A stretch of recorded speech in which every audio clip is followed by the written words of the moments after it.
Hi, it's Melanie Benson Strick here of Success Connections, and I work with a lot of entrepreneurs who love what they do.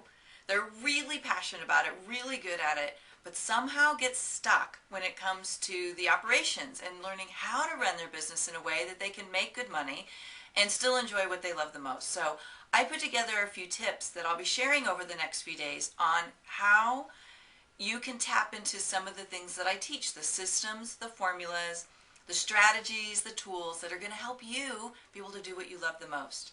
So here's one of the tips, and I hope you enjoy it.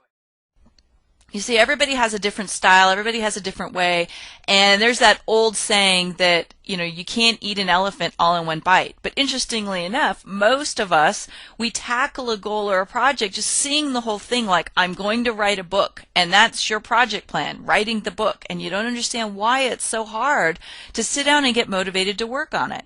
Or you think to yourself, I've got to get to this lifestyle, but all you see is the extreme of where you're going.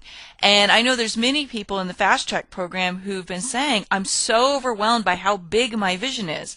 You're overwhelmed because you're seeing the entire elephant and you're trying to sit down and eat that elephant all in one bite.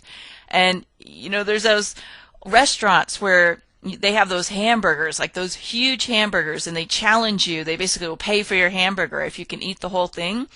Well, of course you're going to get a stomachache if you try to eat the whole thing at once. Same thing with trying to eat the elephant in one bite. That's why the right way to plan a project is to eat the elephant in one little chunk at a time. Seeing the elephant disappear in little bites is so much easier. If you just focus on that one leg or that one trunk, you're going to be able to move along so much easier. So let's explore what a strategic plan really is.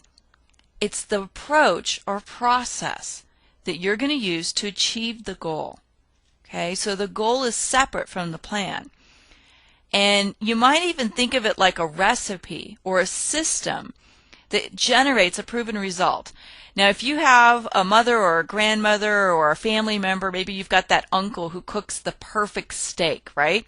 Every time, over and over and over again, they use a system or a recipe that is guaranteed to give them a result. That's what we're going to help you tap into here, is the system or the recipe that's going to guarantee a specific result. And that's what the plan is going to map out for you, a system or a recipe that's going to get you the result. And it's going to include details like when the task needs to be done by, details that basically you could hand off to someone so they could run the project for you, what resources are available to be used, and the order in which tasks must be accomplished so that you know how to prioritize your time and you know what happens first. That's a plan. And we're going to give you a couple samples now of how a plan might work. But first, let me give